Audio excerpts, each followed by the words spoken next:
اسی طرح آگے چلیں، وَلِأَئِمَّةِ الْمُسْلِمِينَ، حدیث کے الفاظ ہیں کہ بھائی اللہ کے ساتھ اخلاص دکھانا، نصیحت اللہ کے ساتھ، نصیحت رسول کے ساتھ، نصیحت ائمہ مسلمین کے ساتھ، یعنی ائمہ مسلمین کے لیے بھی اخلاص دکھانا۔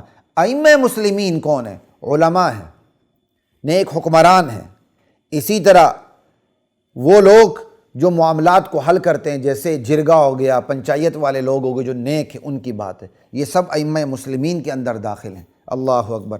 علماء ہیں، ان کو اساتذہ کا مقام دینا، ان کو والدین کا مقام دینا۔ وہ لوگ جو علماء سے استفادہ کرنا چاہتے ہیں، میں انہیں نصیحت کے طور پر کر رہا ہوں، خدا کے لیے جن علماء سے آپ استفادہ کرنا چاہتے ہیں ان سے دوستیاں مت لگائیں۔ دوستی برابری پیدا کرتی ہے، ان کو باپ کے مقام پہ رکھیں، ان کو اساتذہ کے مقام پر رکھیں، آپ استفادہ کر سکیں گے، وگرنہ آپ استفادہ ان سے کبھی بھی نہیں کر سکیں گے۔ چاہے وہ آپ سے عمر میں چھوٹے ہوں، لیکن ان کے سینوں میں اللہ کے نبی کے سینے پر اترا ہوا علم ہے، جس کی بنیاد پر وہ آپ سے بہت بڑے ہیں۔ لا الہ الا اللہ۔ اسی طرح علماء کے بارے میں نیک گمان رکھنا، ان سے بدگمان نہیں ہونا۔ آئینے میں اپنی تصویر نظر آتی ہے، خود کو جیسے دیکھ رہے ہیں ویسے علماء کو نہ دیکھیں۔ لا الہ الا اللہ۔ اور اسی طرح علماء آپ کو دعوت دیں، جان خرچ کرنے پر، مال خرچ کرنے پر، ان کے انفاق پر لبیک کہیں۔ لا الہ الا اللہ۔ اور علماء کو موجود معاشرے کا فرد سمجھنا، علماء کو خیر القرون صحابہ کے دور کا فرد نہ سمجھنا۔ آج کے علماء کو آپ صحابہ کے دور کا فرد سمجھیں گے، آپ ان کے ساتھ تعلق برقرار نہیں رکھ سکیں گے۔ خود تو آپ 14ویں 15ویں صدی کے بندے ہیں، پتہ نہیں کس سطح کے بندے ہیں، اور آپ علماء کو صحابہ کی سطح پر سمجھیں گے تو کبھی بھی آپ ان کے ساتھ تعلق کو استوار نہیں رکھ سکیں گے۔ علماء کو بھی موجود معاشرے کا فرض سمجھتے ہوئے ان سے تعلق کو رکھنا۔ البتہ علماء کی پوجا پاٹ نہیں کرنی۔ یہ پوجا پاٹ معذرت کے ساتھ تصوف میں بہت زیادہ ہے۔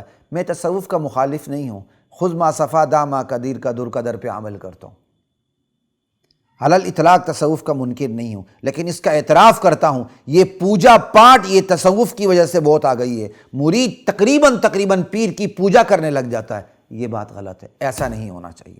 پوجا پاٹ نہ کریں، افراط و تفریط ہے۔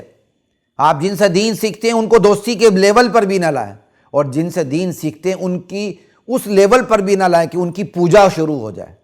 افراط و تفریط، دو انتہاؤں کے درمیان اعتدال کے اوپر رہیں، ان کو اساتذہ اور والد کا مقام دے کے ان سے دین سیکھیں، پھر ہی استفادہ ہو سکے گا۔ اور اسی طرح وہ علماء جو اپنی بیچارے معیشت میں کمزور ہیں اور اپنی ایگو انا خودی کی وجہ سے بول نہیں سکتے، آپ ان کو بیکاری نہیں بنائیں، یہ حضرت کر کے جیب میں ڈال دیں۔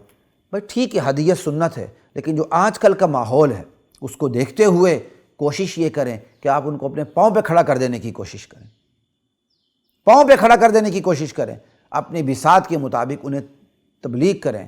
آپ بھی انہیں بات بتا سکتے ہیں کہ دیکھیں نبی علیہ السلام نے تجارت کی ہے، حضرت مولانا تھوڑی سی آپ تجارت کر لیں، پیسے نہیں ہیں میں آپ کو بطور قرض دے دیتا ہوں، جب کیا کہتے ہیں آپ کے پاس ہوں گے آپ چکا دینا۔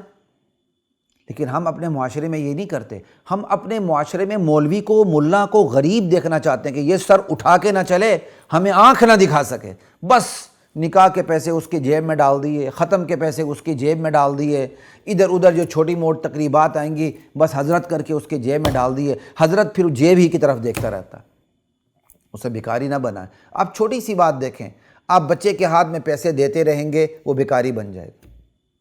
ہم اپنے آفس کے باہر ہی دیکھتے ہیں، ہماری ایک وکیلانی صاحبہ آتی ہیں ہائی کورٹ سے، اور جب وہ آتی ہیں تو ہاتھ میں پتہ نہیں 10 روپے کیا ہوتے ہیں، اور یہاں 1 درجن بچوں کی لائن لگ جاتی ہے، پتہ ہوتا ہے وکیلانی صاحبہ نے کیا کہتے ہیں پیسے بانٹنے ہیں، وہ 1 درجن بچے ایسے لائن میں لگ جاتے ہیں۔ مجھے اتنی تکلیف ہوتی ہے کہ اس وکیلانی صاحبہ نے گلی کے درجن بچوں کو بھکاری بنا دیا۔ اسی طرح خدا کے لیے چھوٹی سی بات ہے، اسی سے سمجھے، مولوی کو آپ بھکاری نہ بنائیں، جن سے آپ دین سیکھتے ہیں ان کو بھکاری نہ بنائیں۔ لا الہ الا اللہ واللہ اکبر۔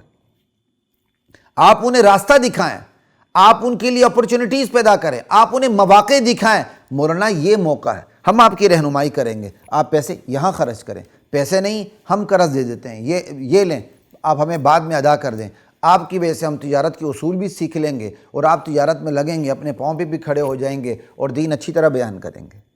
آج ہمارا ایمان صحابہ والا ایمان نہیں ہے کہ گردن کٹا کے بھی کھڑے ہو جائیں۔ آج ہمارا ایمان، ہر بندے کا ایمان حلال معیشت کا محتاج ہوتا ہے، لیکن آج کے اس پرفتن دور میں ہمارا ایمان حلال معیشت کا زیادہ محتاج ہے۔ ہمارا ایمان ابو بکر صدیق اور عمر فاروق اور عثمان و علی والا نہیں ہے، لا الہ الا اللہ، کہ کپڑے پہ پیوند بھی لگے ہوں تو ہم کھڑے ہو جائیں۔ اور نہ آج کے دور میں یہ مناسب ہے کہ پیوند لگے کپڑے پہن کر عالم سامنے جائے۔ ہاں اگر اس بیچارے کی گزر بسر اوقات ہی اتنی تو اس کے لیے مناسب ہے، وگرنہ وہ کچھ کر سکتا ہے، خالی اسی پر بس کر کے بیٹھا ہے تو دراصل اس کا یہ رویہ اس کی تبلیغ میں رکاوٹ بن جاتا ہے۔ خیر یہ ایک الگ موضوع ہے، ہم کہیں اور نہ چلے جائیں۔ تو بات اسی پہ ہو رہی تھی کہ علماء کے ساتھ اخلاص کیسے دکھائیں، اس طرح دکھائیں۔ اسی طرح ائمہ مسلمین کے اندر امراء داخل ہیں، امراء سے مراد نیک حکمران داخل ہیں۔ اسی طرح جرگے اور پنچایت والے جو کیا کہتے ہیں وہ داخل ہیں اگر وہ نیک ہیں، ان کے لیے دعا کرنا ان کے ساتھ اخلاص ہے، اور ان کی اچھی باتوں میں ان کی اطاعت کرنا ان کے ساتھ اخلاص ہے۔ اسی طرح خود انہیں امر بالمعروف نہی عن المنکر کرنا، انہیں بھی سمجھانا دین کا حکم یہ ہے، انہیں بھی روکنا کہ آپ یہ غلط کر رہے ہیں، یہ چھوڑ دیں، یہ ٹھیک کریں، اس میں اضافہ کریں۔ حکمرانوں کی نیری خوشامد یہ ان سے دشمنی ہے، منافقت ہے، دھوکہ ہے۔ آج بعض علماء نے یہی سمجھ لیا ہے کہ کسی حاکم کے پاس جاتے ہیں، کوئی اس کی اچھی سی خوبی لے کے اس کو ہائی لائٹ کرنا شروع کر دیں، ماشاءاللہ ماشاءاللہ ماشاءاللہ کیا بات ہے جی آپ کی، آپ کے اندر تو وہ خوبی جو کائنات میں کسی کے پاس نہیں ہے، جو اس کی خامی ہے اس کو احساس نہیں دلاتے۔ یہ ان درباری ملاؤں کی بہت بڑی کمزوری ہے، بلکہ منافقت ہے، دھوکہ ہے، اور ان حکمرانوں کے ساتھ دشمنی ہے۔ حکمرانوں کے ساتھ اخلاص یہ ہے ان کے اچھے کاموں کی تعریف کرنا، ان کے برے کاموں پر تنقید کرنا، انہیں ٹوکنا۔ لا الہ الا اللہ واللہ اکبر۔ اسی طرح یہ جو امراء ائمہ مسلمین کے اندر علماء بھی داخل ہو گئے اور نیک حکمران بھی داخل ہو گئے۔ کمال کی بات ہے ائمہ مسلمین میں علماء ہوں کہ امراء ہوں، دور اول کے صحابہ اس کے اندر آ جاتے ہیں، بہت بڑی تعداد، خلفائے راشدین، اس کے بعد سارے، بہت بڑی تعداد اس کے اندر آ جاتی ہے۔ اللہ اکبر۔ اسی طرح حدیث کے آخری الفاظ یہ ہیں کہ للہ ولی کتابی ولی رسولی ولی ائمۃ المسلمین وعامتہم، عام تمام مسلمانوں کے ساتھ خیر خواہی دکھانا، ان کے ساتھ اخلاص دکھانا، ان کے ساتھ وفا دکھانا۔ اب عام مسلمین کے ساتھ اخلاص دکھانا کیا ہے؟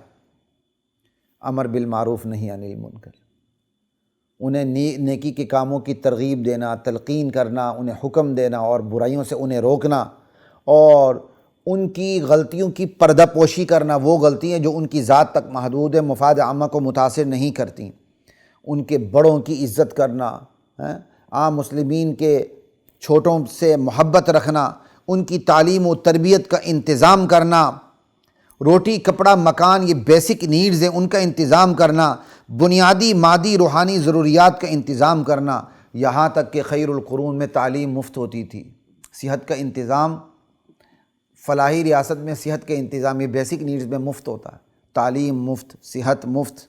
اللہ اکبر۔ اور آج تعلیم برائے فروخت ہے۔ اللہ اکبر۔ صحت بندہ سب کچھ بیچ کے بھی آج کل پیناڈول کی گولیاں نہیں خرید سکتا۔ یہ حالات ہیں۔ یہ اخلاص ہے؟ یہ عام مسلمانوں کے ساتھ اخلاص نہیں ہے۔ آج ریاست نے تو عام مسلمانوں کو سود والوں کے حوالے کر دیا، مالیاتی اداروں کے حوالے کر دیا۔ اب یہ جو آج کل کے عمومی سیاستدان ہیں، ریاستی اراکین ہیں، یہ کوئی اخلاص تو نہیں دکھا رہے ہیں اس حدیث کے مطابق، بلکہ دوسری حدیث ان پر صادق آتی ہے، نبی علیہ السلام کی حدیث ہے، اور یہ بھی مسلم کی حدیث ہے، من غشنا فلیس منا، غالباً مسلم کی حدیث ہے، جس نے ہم سے دھوکہ کیا وہ ہم میں سے نہیں ہے۔ آج عوام کی روٹی کپڑا مکان کا بندوبست نہ کرنا، جو ہے وہ بھی ان کے منہ سے چھین لینا، اللہ اکبر، ان کی تعلیم و تربیت کا انتظام نہ کرنا، اپنے بچے بڑے بڑے تعلیمی اداروں میں پڑھیں اور سرکاری اداروں میں کچھ بھی نہیں، بنیادی ضروریات کا اہتمام نہ کرنا، یہ ان کے ساتھ اخلاص نہیں، یہ ان کے ساتھ دشمنی ہے۔ اللہ اکبر۔ الدین النصیحہ، دین تو اخلاص کا نام ہے بس۔ یہ بالکل ایسے ہی جیسے نبی علیہ السلام کی حدیث الحج عرفہ، حج تو عرفے کا نام ہے۔ کیا مطلب؟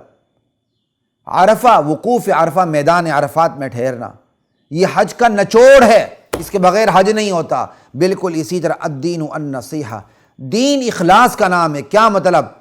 دین کا نچوڑ وفا ہے، اخلاص ہے، کھوٹ سے پاک ہونا ہے، اور جس کے اندر اخلاص نہیں، وفا نہیں، کھوٹ سے وہ پاک نہیں، اس کا دل پاک نہیں، وہ مسلمان ہی نہیں۔ تو یہ حدیث اسلام کا مدار ہے۔ جس طرح وقوف عرفہ کے بغیر حج نہیں ہوتا، اخلاص کے بغیر بندہ مومن نہیں ہوتا، وہ منافق ہوتا ہے۔ اور اس میں سر فہرست اس منافقین میں وہ لوگ ہیں جو دشمنان صحابہ ہیں، جو صحابہ کو گالیاں دیتے ہیں۔ یہ سب لوگ جو صحابہ کو گالیاں دیتے ہیں، ان کے اندر کھوٹ ہے۔ اور نبی علیہ السلام کی حدیث من غشنا فلیس منا کے مطابق یہ ہم میں سے نہیں ہے۔ امت اس نقطے کو بلا بیٹھی، نتائج سامنے ہیں۔ آج امت کو اس ضابطے پر آنا ہوگا، یہ دونوں چیزیں یاد رکھنی ہوں گی، بلکہ ایک ہی چیز یاد رکھ، دین تو اخلاص و وفا کا نام ہے۔ جس کے اندر اخلاص نہیں، اس کا دین نہیں۔ آپ ایمانداری سے بتائیں، جو ابو بکر کا نہیں، جو عمر کا نہیں، جو عثمان کا نہیں، جو علی معاویہ کا نہیں رضی اللہ عنہم اجمعین، وہ میرا اور آپ کا ہو سکتا ہے؟ ایک ابو بکر کو گالی دے کے میرے پاس آ کے بیٹھتا ہے، جی ہم سب بھائی بھائی ہیں، اور ہمارا احمق کھوتا کھڑا ہو جاتا ہے اتحاد امت کا جھنڈا لے کر، امبریلا لے کر، اس کے نیچے اس کو بھی لے آتا ہے جو ابو بکر کو گالیاں دیتا ہے۔ اس سے بڑی حماقت، کھوتا پن کوئی ہے؟ جبکہ اللہ کے نبی کی حدیث ہے، دین تو ہے ہی اخلاص کا نام۔ جس کے پاس اخلاص نہیں اللہ کے لیے، توحید نہیں، شرک ہے۔ جس کے پاس رسول کے لیے اخلاص نہیں رسول کے لیے، کہ وہ رسول کی ختم نبوت کے نعرے کو الاپتے ہوئے بھی ختم نبوت پر ایمان نہیں رکھتا، وہ پھر بھی یہ سمجھتا ہے کہ رسول کے بعد بھی وہی اتر رہی ہے۔ اخلاص نام ہے ولی اللہ کی کتاب کے ساتھ مخلص ہونا۔ جو کتاب، یہ اللہ کی کتاب ہی کیا کہتے ہیں، اس کے اندر تبدیلی آ چکی ہے، تو وہ کیسے مومن ہو؟ اخلاص نام ہی یہ ہے، ائمہ مسلمین کے لیے مخلص ہونا، علماء کے لیے مخلص ہونا، نیک حکمرانوں کے لیے مخلص ہونا، عام مسلمانوں کے لیے مخلص ہونا۔ ہائے کاش ہم اس حدیث کو اپنی جان بنا لیں، کھوٹ کو الگ کر دیں۔ جب تک امت اپنے میں سے کھوٹ کو الگ نہیں کرتی، اپنے دل سے بھی اور اپنے معاشرے سے بھی، اس وقت تک وہ عروج کے زینے کبھی پیتے نہیں کر سکتی۔ وہ عروج پر تب تھی جب اس کا معاشرہ کھوٹ سے پاک تھا، ریاستی امور میں کھوٹ کا دخل نہیں تھا۔ اس کا زوال تب شروع ہوا جب اس نے اتحاد امت کے نام سے ریاستی امور میں کھوٹ کو داخل کر دیا۔ آج بھی یہی طریقہ ہے، جب تک آپ کھوٹ سے پاک نہیں کریں گے اپنے معاشرے کو، آپ کے یہاں اسلام نہیں آ سکتا۔ آپ افغانستان کو دیکھ لیں، طالبان نے کتنی محنت سے اسلامی ریاست قائم کر دی، انہوں نے کھوٹ کو قریب نہیں آنے دیا عمومی طور پر، اور ہمارے ہاں کھوٹ ہی کھوٹ ہے۔ اللہ کی ذات ہمیں اس حدیث پر عمل کرنے کی توفیق عطا فرمائے۔ السلام علیکم ورحمۃ اللہ وبرکاتہ۔ وَلَقَدْ أَنزَلْنَا